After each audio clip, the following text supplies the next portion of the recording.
in this video, I'm going to make something similar to this. Yeah, sure you guys can see this. Yeah, I'm not going to talk a lot, just going to do a lot of things in time-lapse. And yeah, so what's the first step in making something out from leather? You got to pick a piece of leather that fits your pattern. All right, so I need 2 pieces of this, the gusset basically, 1 front panel,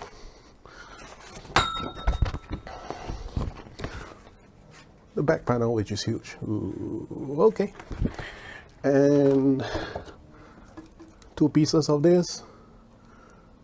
Ooh, yeah, guess I don't know whether you can see this. 2 of this, 1 of this, 1 of this, and 6 of these tiny little fellas. Yeah, my camera probably won't focus to this. Yeah.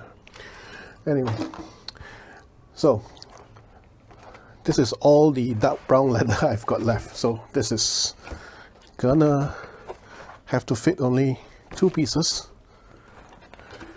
Another piece here. Okay. Alright, the rest of the video will be in time lapse. I may add in some interesting background music or not. Not sure.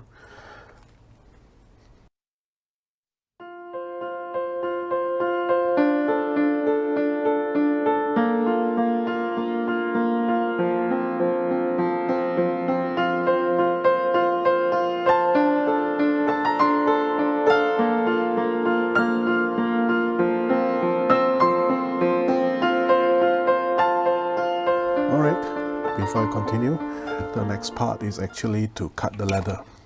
So how do you cut leather? Well, with a knife, but a very sharp knife.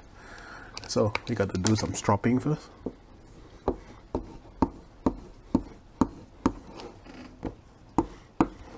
All right, and now we cut.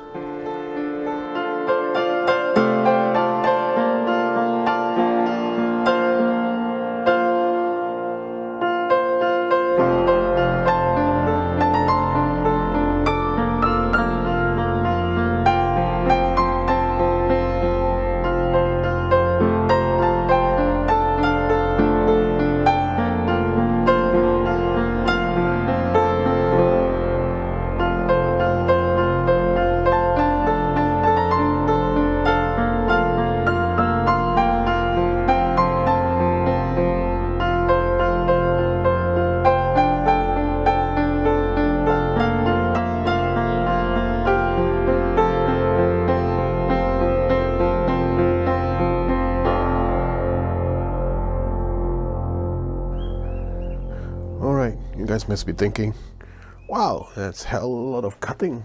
Correct.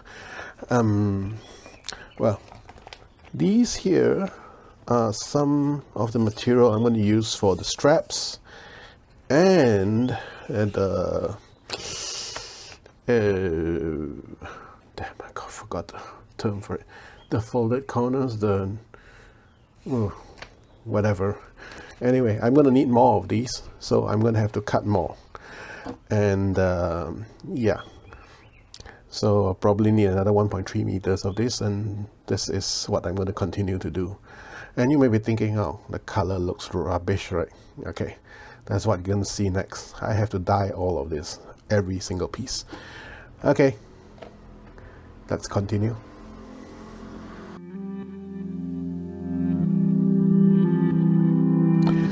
Look at these. I cut a lot of items, right? Yeah, you've got all kinds of shapes, sizes. Oh, by the way, these need to be dyed too. Anyway, the big ones. Yeah, right. The biggest one, I don't know. No, can't really see it. But I was left with a lot of scrap. So, small pieces. The big pieces too. Yeah.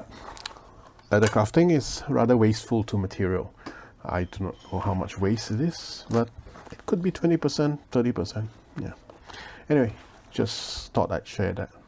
there are some preparations to do before dyeing. For example, like these pieces here, right? Actually not the exact shape that I want, so I need to do some additional finishing to it. But this guy is actually one of the best tools I bought.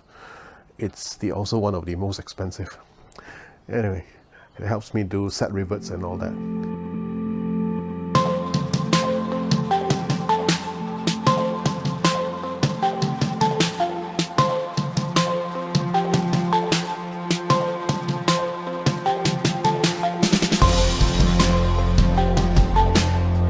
For larger pieces, normally I will just use airbrush for it, and I've already used some double-sided tape to stick it onto a board. Yeah, it's a bit, what do you call that, the DIY looking, but well, results are good. And normally, if I can, I'll try to stick on the rest of my other smaller pieces that need dyeing to make sure that I get a more even look.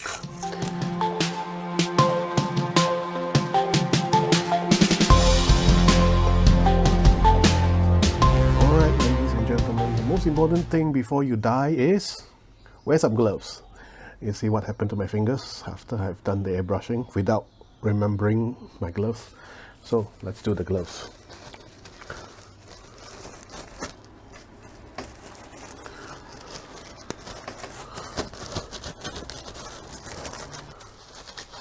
Okay, now that I'm safely gloved up, okay, hold on. Let's move that away. Let's look at some things that we are going to dye. See, you'll notice the length of this. I estimate for this project, I'm going to use about 3 to 4 meters of 1-inch leather for the straps and for the, I still cannot remember the term. Well, I don't know, my brain's not working. Maybe I've been working too hard today. Okay, I'm going to start now. I'm just going to use a piece of cloth, dip it into the dye here, yeah. And then I'm just going to color every single piece of this so that it looks nice, even, and yeah, overall good.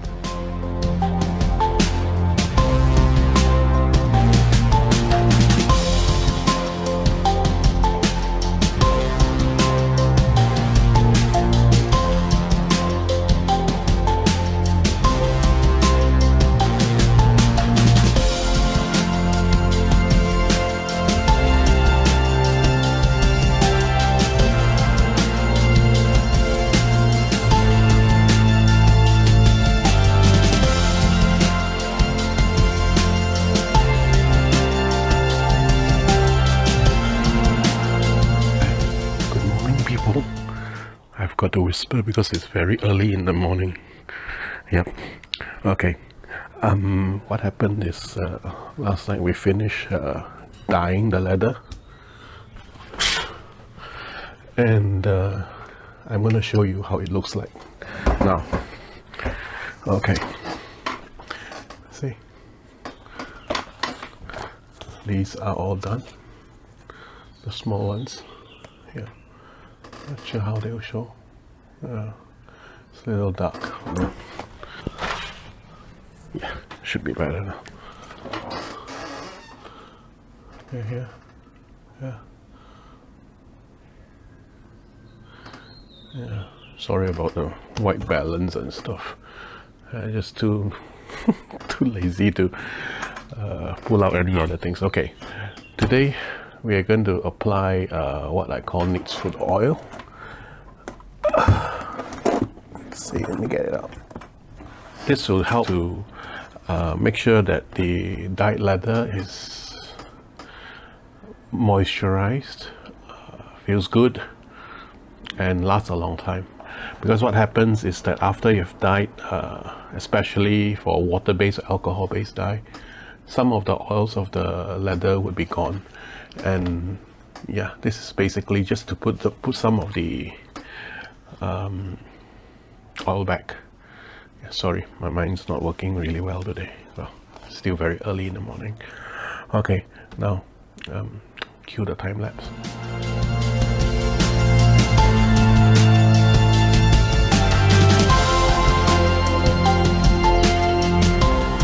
You may have noticed that I have also oiled the leather that I didn't dye.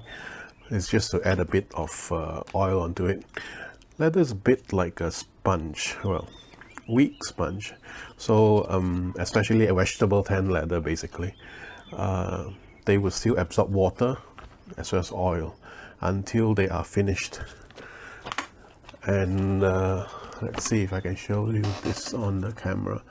Yeah, you can see that it's very splotchy right now. So I cannot do anything until the oil is at least absorbed into the leather, none of it on the surface, before I apply the finishing. And only after I apply the finishing I can continue making this bag or any other material. So I guess the rest of the morning will be off. Alright guys, I think the oil has been sufficiently absorbed into the surface and it's starting to rain outside. Okay, right, here is how it looks like now. I'm going to apply some finishing. Okay, finishing is to protect the leather, to apply an additional layer. This is actually acrylic based finishing. It's raining outside, so it's probably safer later to use this to kind of help the drying. If you do not use that, sometimes what happens is that the acrylic would be sticky. Let's begin.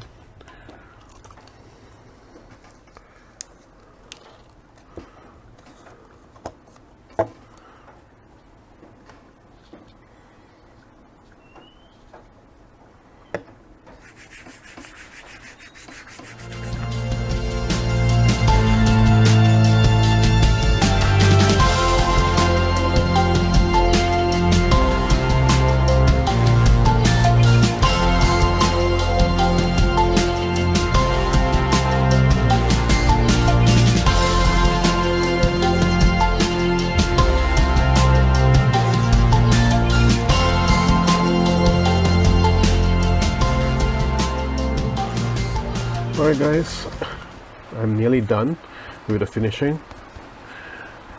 There is one problem actually.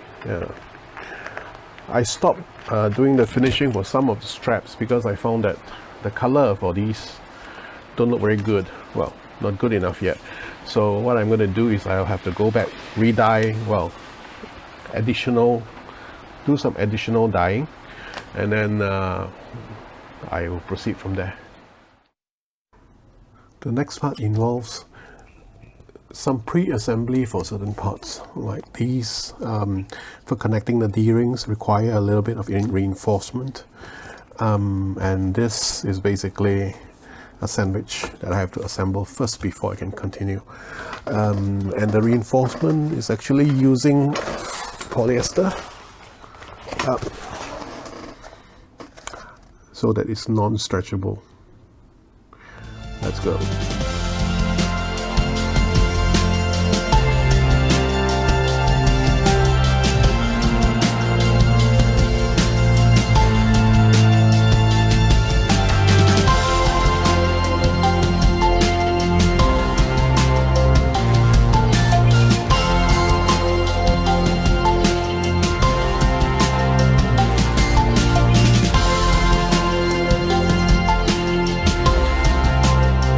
Next up is what is known as a French seam. It is to connect these two pieces of leather together to form one piece of gusset. First by stitching and then folding them backwards like that, and then stitching again. I guess it's easier to show than to talk about it.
French seam is done. I'm not sure how well you can see it. All that is left to do now is to hammer it a bit, and basically, yeah, it's 100% done.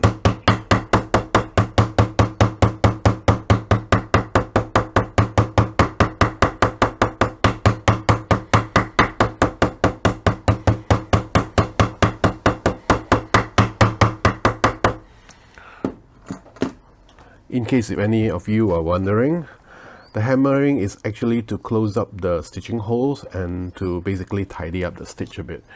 Yeah, other than that, that doesn't serve any other functions. So next up, you're gonna have to do a partial stitch of this little piece here so that it attaches to the front later. And yeah, that's it.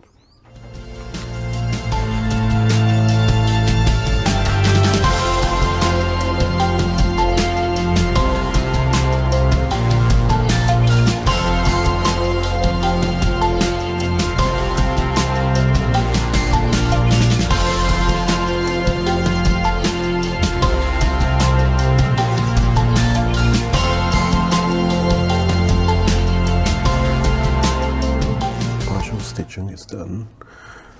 Yep. I've also added a snap, yeah, to this attachment piece. And after this, what I'm gonna do is to attach these polyester bags inner liner plus a Velcro friendly layer to every single piece of material that I'm going to use. Let's go.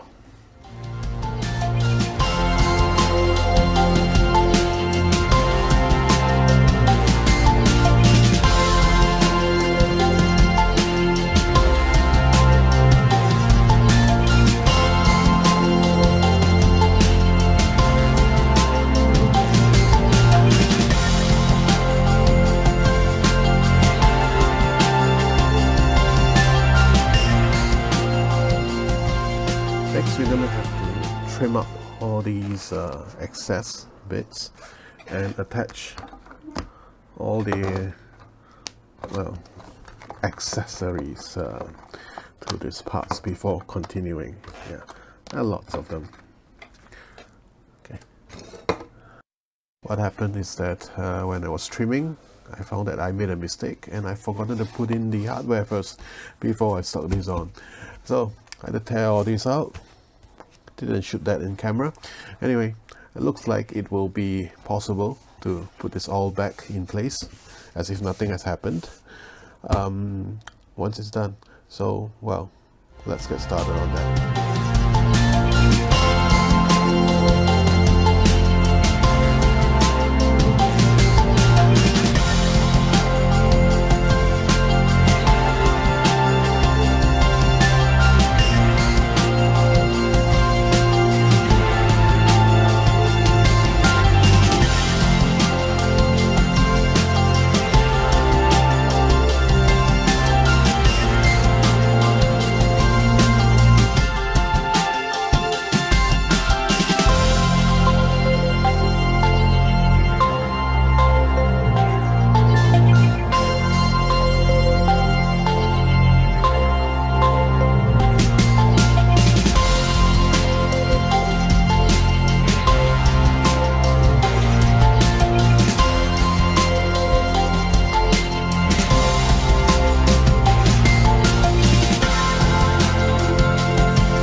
Next, we're gonna have to assemble these two pieces, the gusset and the top panel, into one piece.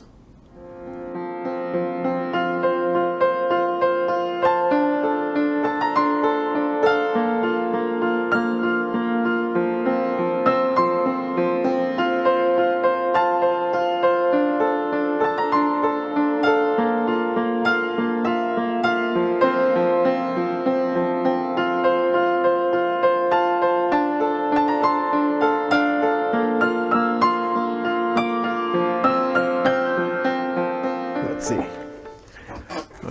this should be sufficiently well attached. Now what I'm going to do is stitch along here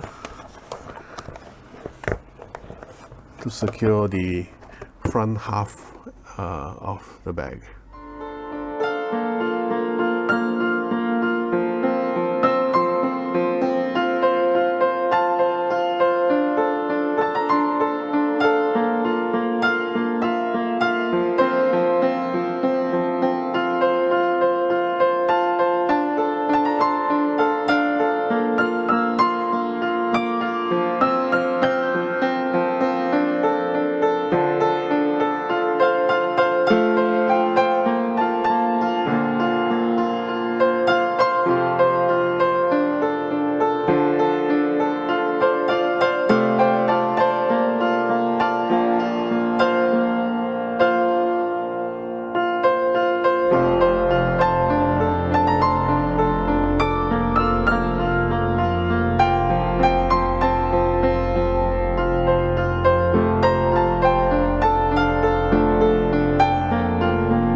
Alright guys, here, it's all stitched up.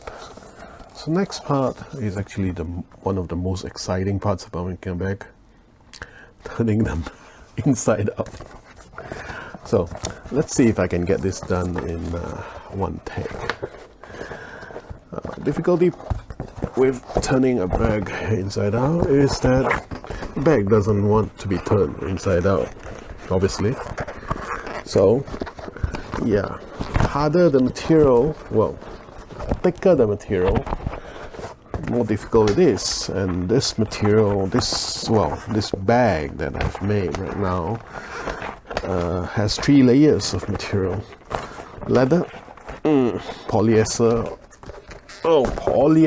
yeah, Oxford fabric, which is waterproof,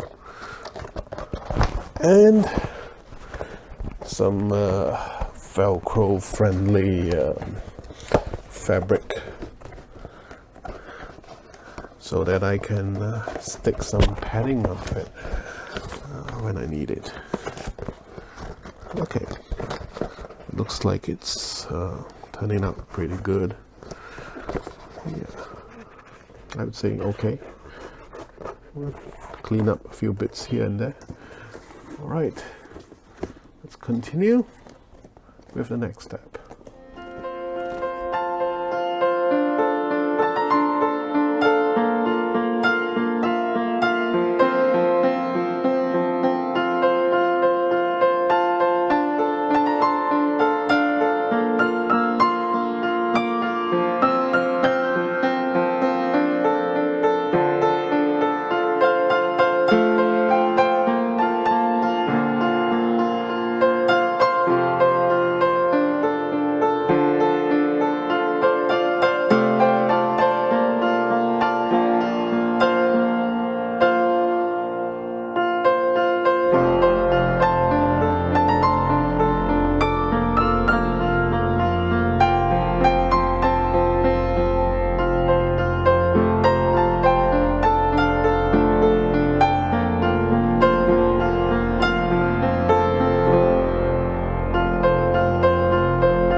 Alright guys, this is the fourth take. I hope I get this right. Okay, I've already put in the drawstrings, attachment, etc, etc. And now it's one more step left basically to attach the back panel. This piece, yeah, kind of work. And this together. Right, let's go.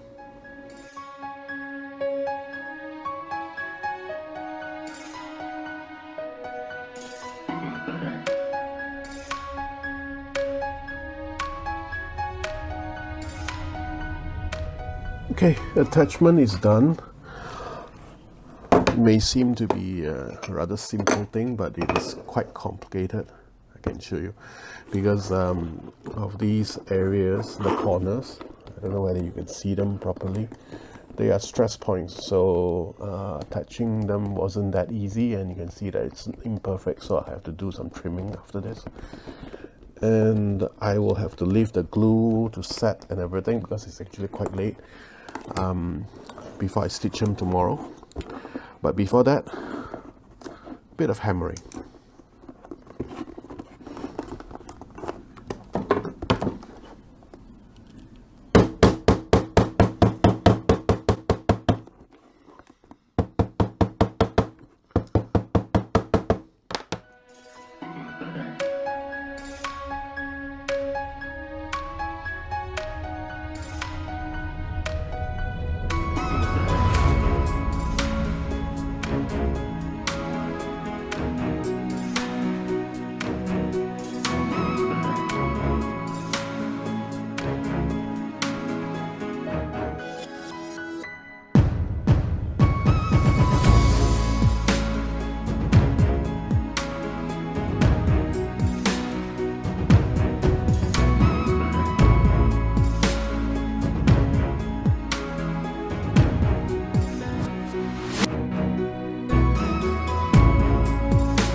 Alright guys, I've already done, I remember what this is called, the binding. Well, the binding for the entire dual lens pouch. Now it's actually the trickiest part. Basically it's to punch the holes on the sides, but as you can see, why is it so tricky? It's because that, you see, this stress point here. What will happen is that when I try to punch the hole, it's going to be very difficult to keep it straight down. It's going to slant this way, that way, and it's going to turn a corner. So it is very tricky, and I'm actually very worried. But well, let's go anyway.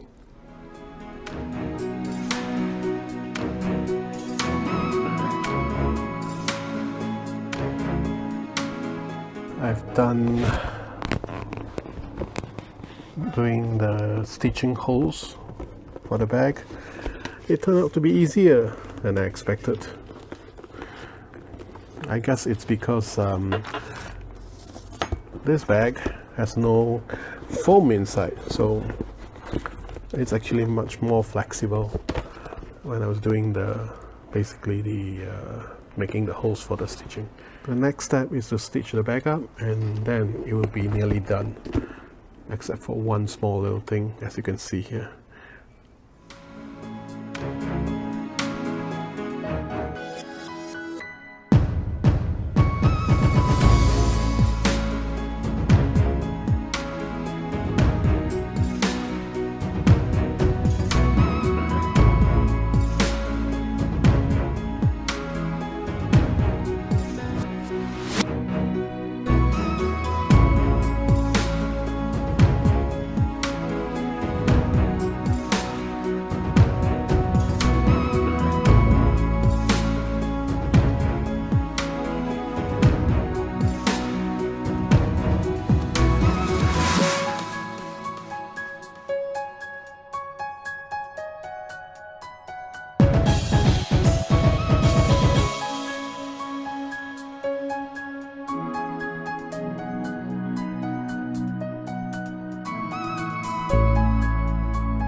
Okay, this is kind of like going across the finishing line right now.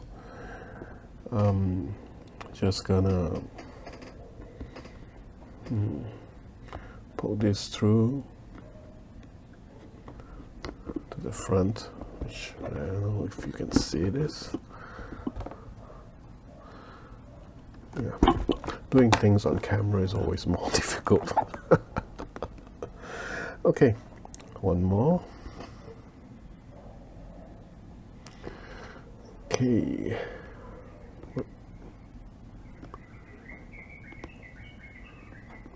Yep, it's coming through. This is to make sure the stitches don't come loose over time. It's gonna tie a knot.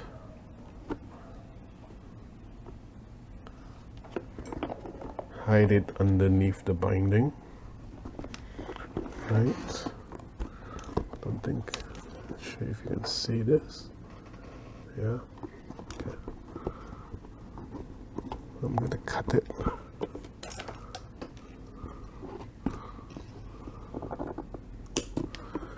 And we're done.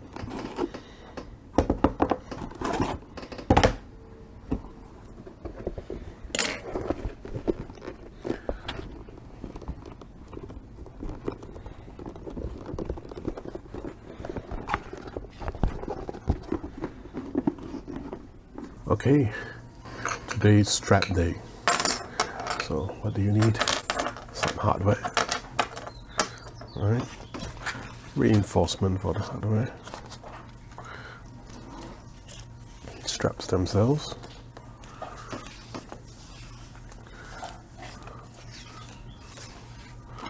And the lining material for the strap.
got it.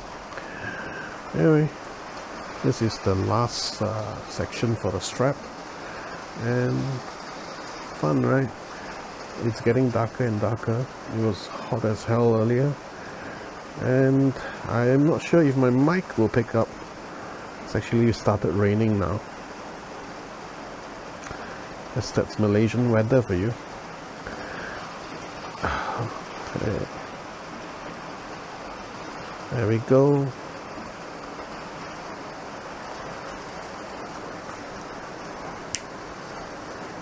Probably the last real knot of the tow camera pouch. Yeah. But there's still a lot of work to do, as they say in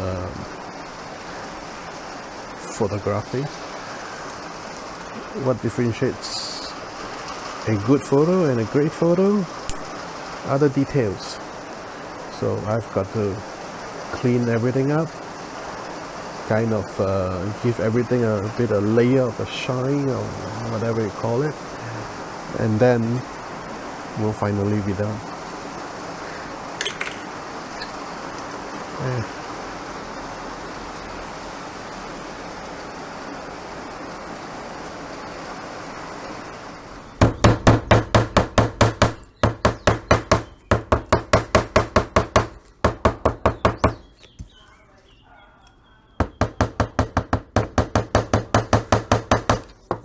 Well, I guess we are done. No, we are not. The eagle eye among you. But I spotted something. No holes here. Well, anyway, one last step, and it will be all really officially done.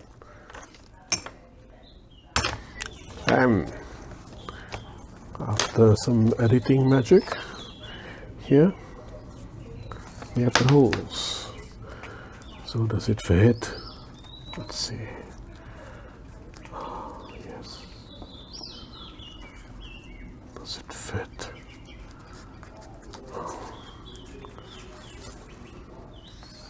All that's left to do now is a photo shoot for the bag, I guess.